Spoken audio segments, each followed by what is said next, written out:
Évangile de Jésus-Christ selon saint Jean 4, 43-54. En ce temps-là, après avoir passé 2 jours chez les Samaritains, Jésus partit de là pour la Galilée. Lui-même l'avait proclamé, les prophètes ne sont pas considérés dans leur propre pays. Lorsqu'il arriva en Galilée, les habitants l'accueillirent chaleureusement, parce qu'ils étaient allés à Jérusalem pendant la fête de Pâques, et ils avaient vu tout ce que Jésus y avait fait.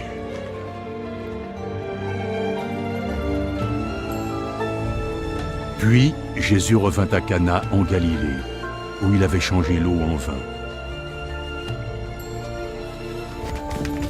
Il y avait là un responsable du gouvernement dont le fils était malade à Capernaum. Quand il apprit que Jésus venait de Judée pour la Galilée, il décida d'aller à sa rencontre. Il lui demanda de le suivre jusqu'à Capernaum pour y guérir son fils qui était mourant. Personne ne me croira, à moins d'être témoin de miracles et de prodiges. Seigneur, accompagne-moi.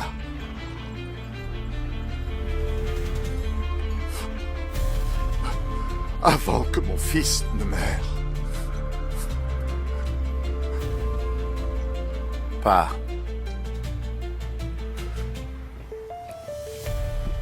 Ton fils va vivre. L'homme crut à la parole de Jésus, et il partit. Sur le chemin du retour, ses serviteurs vinrent à sa rencontre avec des nouvelles.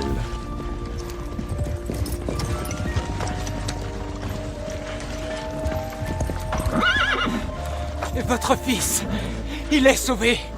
Il leur demanda à quelle heure son fils avait commencé à aller mieux. Hier, dans l'après-midi, vers 1h, sa fièvre est tombée d'un seul coup, monsieur. L'homme se rendit compte que c'était l'heure précise à laquelle Jésus lui avait dit « Ton fils va vivre. » Alors, lui et toute sa famille crurent en Jésus.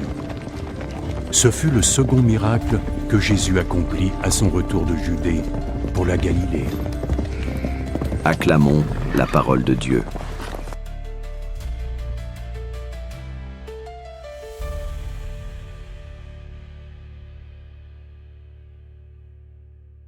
Va, ton fils est vivant, la puissance de la foi en Jésus. Histoire pour illustrer ce passage, un jour, un homme nommé Paul vivait une épreuve difficile. Sa fille, Léa, était gravement malade. Malgré les traitements et les prières, son état ne s'améliorait pas. Paul, bien que croyant, était rongé par l'angoisse et doutait. Un ami lui parla d'un prêtre qui priait pour les malades et voyait des guérisons. Hésitant, Paul décida d'aller le voir. Il lui raconta son désespoir, espérant un miracle immédiat.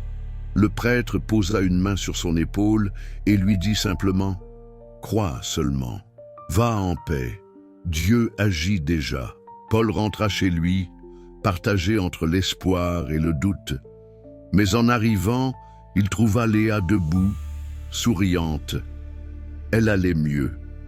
Plus tard, en discutant avec sa femme, il réalisa que l'amélioration de Léa avait commencé exactement à l'heure où le prêtre lui avait dit ces mots. Comme le fonctionnaire royal de l'Évangile, Paul comprit que la foi en la parole de Jésus apporte la vie. Ce miracle n'était pas seulement physique, mais aussi une guérison intérieure. Il avait appris à faire confiance à Dieu au-delà des apparences. Explication et application dans notre vie. Ce passage nous enseigne 3 choses essentielles. La foi précède le miracle. Jésus ne se rend pas à Capharnaüm pour guérir l'enfant, mais donne simplement une parole « Ton fils est vivant ». Le fonctionnaire ne voit rien de concret, mais il choisit de croire et d'agir en conséquence. Dans nos vies, nous devons apprendre à faire confiance à Dieu, même quand nous ne voyons pas encore la réponse. La parole de Dieu a une puissance de vie. Ce n'est pas un simple souhait ou encouragement, mais une vérité vivante.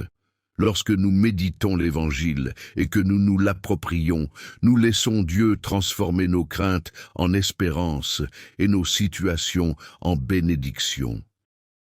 Notre foi influence notre entourage. À la fin du passage, toute la maison du fonctionnaire croît à cause de son témoignage. Nos choix de foi impactent ceux qui nous entourent. Comment vivre cette parole au quotidien? Prendre Dieu au mot. Face aux difficultés, rappelons-nous les promesses de Jésus et déclarons-les avec foi. Par exemple, au lieu de dire « Je suis perdu », affirmons « Seigneur, je crois que tu as un chemin pour moi ». Agir comme si notre prière était déjà exaucée.